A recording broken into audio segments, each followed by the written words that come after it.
Since Rise of the Beast came out, I've been hearing weird things from people saying like, oh, G1's finally getting some mainstream representation again. And to that, I'm saying, bitch, G1 never left. Seriously, in the last 10 years, with an exception of Prime and RID, of course, when have we had a show or toy line that has not been G1 style or G1 adjacent in any way, shape, or form? That's exactly what I want to go back to today. The times when it was difficult to get a G1 adjacent series or toy line. Being born in 02, I can only wonder what that could have been like. Now, it wasn't that curious. This is Alternators Optimus Prime, released in the Alternators line in 2004, I believe, in the second wave. There are actually two Japanese releases of this as well, one being in the Binaltech line and the other being KISS players. Unfortunately, I don't have either of those to talk about today. And believe me, I wanted to. I wanted to get the KISS players who want to screw with you people. But let me ask you this question. Do you want to pay that much for this figure? God, no. But no, this was Hasbro's first true attempt at pandering towards a collector audience with G1 style characters. Yeah, you can see the problem with that right away with this figure. Right away, you'll notice he's a single cab pickup truck instead of the semi we're all familiar with. There's been a rumor that it has something to do with wanting to make this guy Genrai and MP01 coming out at the time, but I don't know. I mean, on its own, this figure's not perfect, but it's still cool. I mean, Alternators is a fun concept. This truck mode, however, looks really, really nice. I'm a big fan of this Dodge Ram mode. I mean, every single detail on this truck mode was not spared. Everything is here that's supposed to be. I mean, from the branding to the lugs on the wheels. I mean, it's all here. Speaking of branding, you'll notice this on the side of the door. This indicates that this Dodge truck is specifically a Viper Ram. That just means the truck he's based off of is f***ing fast. So feature-wise, this is really, really cool. I mean, you can open the doors up like you can on a normal model car, so that's a nice bonus. And you can go to the back here and open up the tailgate and reveal the bed with a spoiler, so I think that's a nice added touch. And then you can go to the front up here and open the hood to reveal the engine bay. That doesn't have an engine. Yes, I cannot find the engine at the moment. But have you seen how small this thing is? It's like this big. You try to keep track of it.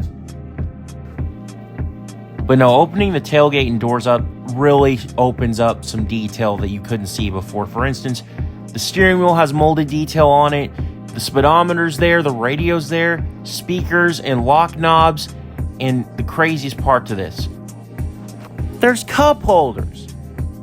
There's freaking cup holders on a Transformer. What? I can already hear you saying this now.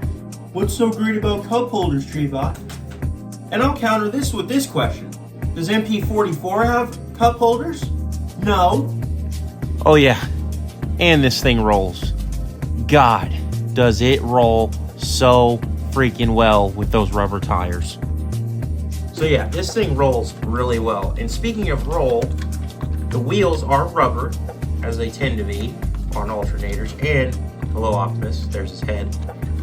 He's got this mechanism right here that lets him go left to right on the wheels, which is a nice touch to show a simulation of turning.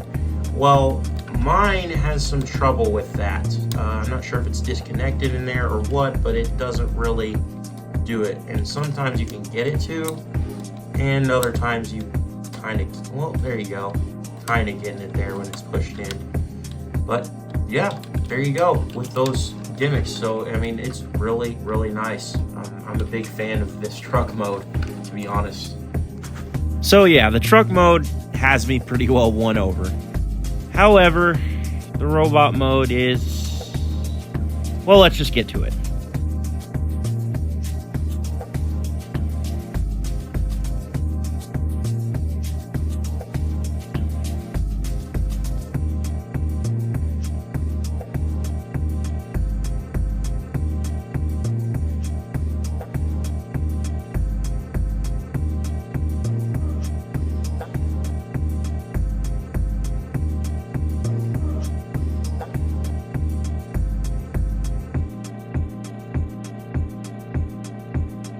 Now, transformation-wise, this is a very different take on Optimus Prime, and it's honestly pretty respectable, except it's kind of on the complex side.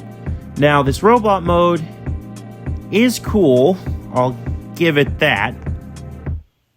Yeah, some sacrifices were made to give it an accurate truck mode. At least it looks good.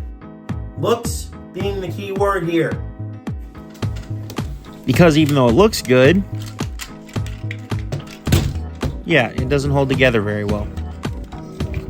Solidarity aside, you can still tell that this is Optimus. I mean, the red and blue is here, and there are a couple details in here that kind of let you know that this is still Optimus. I mean, the head looks great. And another thing that's on there are these Autobot symbols. I mean, when do you ever see two Autobot symbols on a G1 accurate Optimus Prime? You rarely see that anymore, and I don't understand why.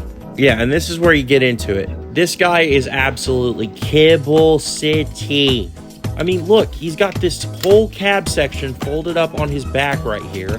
And then if you turn him around, you've got some more kibble on his, like, back of his arms. That's even worse. And then he's got door wings that aren't really door wings.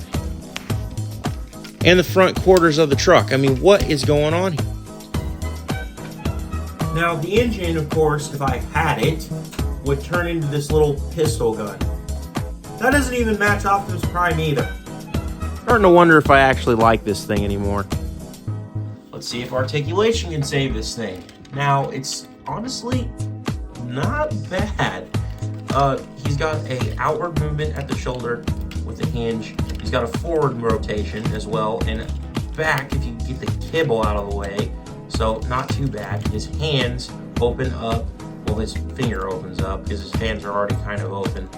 And his head rotates on a ball joint, I believe. I'm pretty sure there's a ball joint there. If you count the articulation, this is articulation, these open. I don't. You can pull this groin piece out of the way, and he can open his legs up with a spread, push him forward and back like so. Back is a little hindered because, again, kibble fest, but it's alright on the legs. He's got a knee that's surprisingly good for how long his legs are. He's got already Magnus legs, and then he's got a ball jointed toe foot rotation there, so that's not too bad. And you can honestly pose him somewhat decently, and he'll stay solid. So despite the flaws, this is a pretty well articulated figure. I gotta give it credit for that. Overall, this figure is not great. I mean, it's kind of cool, but it's still got some serious kibble issues and other things like that. But the truck mode does look really cool, and it looks hella awesome standing with your other alternators. If you can't mark it for anything, you can give it that. However, there is a vastly superior Optimus Prime that came out in 2004, and I'm sure we'll be able to take a look at him soon. And yeah, he's got problems too. as always, guys, I've been Treebot Reviews. Thank you so much for watching. If you liked the video, like, subscribe, share it with your friends, and I'll see you all in the next one. Keep growing your collections.